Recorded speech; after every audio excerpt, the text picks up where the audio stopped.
En esta clase vamos a ver algunas nociones básicas de teoría de conjuntos. En los distintos temas que hemos estado viendo, concretamente en los conjuntos de números, cuando estudiamos los conjuntos de números, aparecen nociones de la teoría de conjuntos y por eso es que lo vamos a aclarar. Por ejemplo, cuando definimos los naturales decíamos por extensión, nombrando uno por uno, o los enteros figura como operaciones entre otros conjuntos o también por extensión. Los racionales definidos nombrando la propiedad que los caracteriza, los reales como operación entre dos conjuntos, los diagramas de Venn, que se usan para representar gráficamente, o la recta numérica, que es una correspondencia entre dos conjuntos infinitos, el de los números y el de los puntos de la recta. Por lo tanto, vamos a analizar estas cuatro aspectos, las nociones básicas de la teoría, las operaciones entre conjuntos, en particular la representación del conjunto de los reales y los intervalos que son subconjuntos de los reales. Dentro de las nociones básicas de la teoría de conjuntos hay nociones que no se definen. Todos sabemos a lo que nos estamos refiriendo cuando hablamos de conjunto. Nos imaginamos como una agrupación con algún criterio. Y elemento llamamos a cada una de lo que incluyen estas agrupaciones, pero no son estrictamente hablando definiciones. La relación de pertenencia es la que vincula un elemento con su conjunto, y la de inclusión es la que vincula dos conjuntos entre sí, de tal modo que uno pasa a ser subconjunto de otro. Para definir un conjunto hay dos modos que son los que ya hemos nombrado. Por extensión o enumeración, cuando nombramos uno por uno cada uno de los elementos que forman ese conjunto, es decir, cada uno de los elementos que pertenecen al conjunto, de tal manera que podemos identificar entonces al conjunto por los elementos que lo conforman. La notación de conjuntos, en este caso vemos, se nombra con una letra mayúscula de imprenta, y se indica cómo está formado ese conjunto, nombrando entre llaves los elementos uno por uno, exhaustivamente. Y se lee esta expresión: el conjunto A está formado por los elementos A, E, I, O, U. Otro modo de definir al mismo conjunto es por comprensión o por propiedad. Damos un criterio, una propiedad justamente que caracteriza los elementos que pertenecen a ese conjunto y que nos permite decidir si un elemento pertenece o no a dicho conjunto. Entonces, en el caso anterior, el conjunto A está formado por los elementos X, la X figura como una generalización de cualquier elemento que pertenezca al conjunto A, va a cumplir la propiedad que decimos a continuación, del tal que. Los elementos X, tales que X es letra vocal. Cualquier elemento que cumpla esta condición forma parte del conjunto A. Cualquier elemento que no cumple esta condición no forma parte del conjunto A. Se dice no pertenece al conjunto A. Un conjunto está bien definido cuando podemos identificar perfectamente si un elemento pertenece o no a dicho conjunto.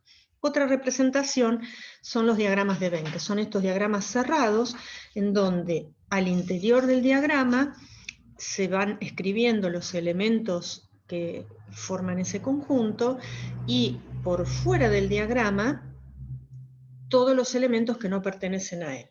Por ejemplo, si definimos el conjunto anterior y definimos otro conjunto B diciendo que está formado por X, tal que X es letra del abecedario, vamos a dibujar los gráficos de Venn uno dentro del otro, ya que cualquiera de los elementos de A pertenece a B, porque las vocales también son letras del abecedario. Entonces, en el interior del diagrama que corresponde a A, escribimos las letras vocales una por una.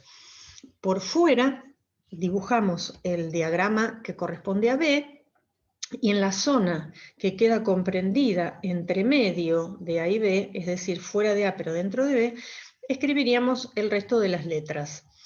Y nombramos que el elemento A pertenece a A, el elemento A pertenece a B, el elemento B pertenece a B, es una consonante, el elemento B no pertenece a A.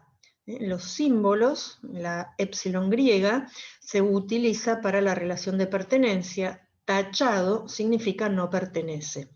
Y cuando relacionamos A con B, vemos que todos los elementos de A pertenecen a B, por lo tanto decimos que A está incluido en B, y el símbolo de inclusión es el que observamos escrito acá. Hay algunos conjuntos especiales, como estos que se nombran a continuación, el conjunto vacío y el conjunto unitario. El conjunto vacío es el que no tiene elementos, entonces se lo nombra por comprensión, dando una propiedad que no se ha cumplido por ningún elemento. Por ejemplo, en este caso, x tal que x es mes de 32 días. Cuando lo definimos por extensión, justamente no tenemos que nombrar ningún elemento, entonces se abren y cierran las llaves. Y también tenemos este otro símbolo, que es la letra φ griega, que indica el conjunto vacío. El símbolo, si usamos la φ griega, se utiliza sin las llaves, solamente el símbolo. Otro conjunto particular es el conjunto unitario, que está formado justamente por un solo elemento. Por ejemplo, un conjunto unitario es el formado por el elemento 0. Si lo definimos por comprensión, un modo de definirlo es los x pertenecientes a z, tales que x es mayor que menos 1 y menor que 1. Es decir, los enteros entre medio de menos 1 y 1, el único que cumple esa condición es el 0.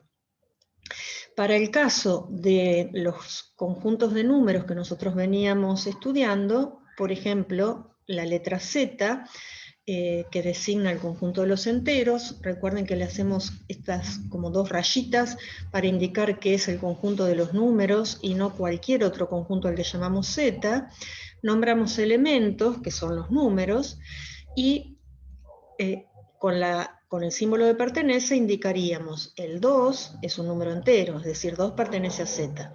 En cambio, raíz de 2 es un irracional, no pertenece a Z, pertenece al conjunto R.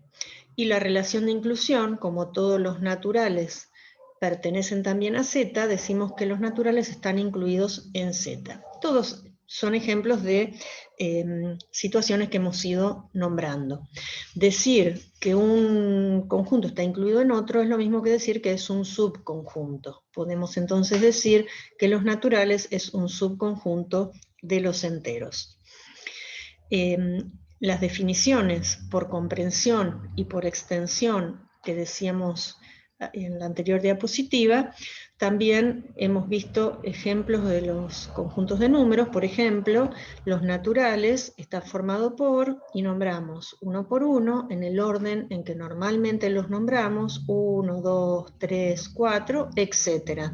Es decir, nombramos algunos elementos que nos permiten darnos cuenta cuáles son los que siguen, si yo los quisiera seguir nombrando, pero culminamos con los puntos suspensivos para indicar que este conjunto es infinito y por lo tanto siempre podemos nombrar un elemento más luego del último que hayamos nombrado. En el caso de la definición de conjuntos por comprensión, también vimos en el caso de los conjuntos numéricos, por ejemplo, el de los racionales, que estaba definido por comprensión, es decir, en los racionales, el conjunto de los racionales está formado por los x que cumplen la condición de ser un cociente entre dos números enteros, en donde el denominador es distinto de 0. Y también vimos ejemplos de representación en los diagramas de Venn cuando indicamos que en los reales es la unión de Q e I, los racionales y los irracionales. Las operaciones entre conjuntos, acá tenemos un cuadro resumen. Si los dibujamos entrelazados a los conjuntos, cada una por supuesto que van dentro de los diagramas, como vimos, los elementos que lo conforman, estos son esquemas nada más, podemos dibujarlos entrelazados, podemos dibujarlo uno dentro de otro cuando se cumple la inclusión, y rodeando el rectángulo se llama el conjunto universal, que es el que incluye la totalidad de los elementos del tema del que estemos hablando. Las distintas operaciones entre conjuntos dan por resultado otro conjunto. Intersección, unión o diferencia. Hablamos de intersección de dos conjuntos al conjunto formado por los elementos que pertenecen a ambos a la vez. Por eso decimos que si X pertenece al conjunto A y a la vez X pertenece a B, entonces X pertenece a la intersección. Si lo graficamos, en el caso de los gráficos entrelazados, la zona en donde, que está sombreada, que es la que corresponde a la intersección, es la zona en donde justamente anotaríamos los elementos que pertenecen a ambos conjuntos a la vez. Y el símbolo que se usa de intersección, que es como si fuese una U al revés. En el caso de la unión de dos conjuntos da por resultado otro conjunto que está formado por los elementos que pertenecen a cualquiera de ellos. Si X pertenece a A o X pertenece a B, o está en A, o está en B, o está en ambos a la vez, entonces pertenece al conjunto unión. Y sombreamos todo lo que está en A y todo lo que está en B, o bien de esta otra manera cuando es la inclusión. El símbolo de unión es la U, como una especie de U mayúscula. La diferencia entre conjuntos, tal como pasa con los números, no es una operación conmutativa, no es lo mismo decir A menos B que B menos A. En el conjunto A menos B está formado por los elementos que pertenecen a A y no pertenecen a B. Si lo vemos en el gráfico, fíjense, todo lo que está en A pero no está en B, imaginen que recortamos B y nos quedamos con todos los elementos de A, pero que no estén a la vez en B. Al revés, fíjense que estaríamos con los elementos de B que no pertenecen a A. Acá observamos que, como decíamos, la operación no es conmutativa. Si los graficamos marcando la inclusión, fíjense que A menos B, por ejemplo, nos queda sombreado todo lo de A, pero por fuera de B. Recortaríamos, hablando de entre casa, todo lo que corresponde a B. Para el caso del conjunto de los números reales, el gráfico lo podríamos indicar de este modo. El universal, es decir, el conjunto que incluye la totalidad de los conjuntos numéricos, es el de los complejos. Y vamos dibujando sucesivamente, en forma de inclusión, los otros elementos, los otros conjuntos que vamos agrupando a los números. Arrancamos al revés, arrancamos con los naturales, los nombramos uno por uno, pueden ser así con la coma, pueden ser que los dibujemos sueltos a los números, pero indicando los puntos suspensivos que indican que hay infinitos además de los que nombramos. El rótulo, el nombre, va por fuera. Fuera del diagrama de los naturales, si agregamos el 0 y agregamos los negativos, así esquemáticamente o nombrándolos, encerramos esta nueva agrupación y justamente son los números de enteros. Por fuera de los enteros, si agregamos lo que llamamos fraccionarios puros, que no pueden transformarse en enteros, sea escrito en forma fraccionaria o decimal, cuando los agregamos a toda esa totalidad, los enteros con los fraccionarios puros, los llamamos conjunto de los números racionales. Y por fuera de los racionales puede ser en otro diagrama o podría ser en esta zona rosa, si nombramos algunos de los irracionales, a este nuevo conjunto de racionales e irracionales lo indicamos como conjunto de los números reales. Por fuera de los reales nos quedan los números imaginarios que llamamos, por ejemplo, los resultados de las raíces pares de radicando negativo. Y acá tendríamos un esquema con la totalidad del campo numérico. Para el caso de los números reales, si nosotros queremos nombrar subconjuntos, debido a la propiedad de densidad y completitud de los números reales no los podemos nombrar uno por uno. Habíamos dicho que es imposible determinar el anterior o el siguiente de un número real porque siempre hay otro entre medio. Entonces, un modo sencillo de nombrar un subconjunto es indicando desde dónde hasta dónde estoy considerando los números, ya que los números están perfectamente ordenados. Entonces, observemos en la recta numérica. Si yo sombreo la zona de la recta entre dos puntos cualquiera de ellas, estoy indicando los números entre medio de estos dos que designé como A y B. Supónganse, entre el 2 y el 5, por decir.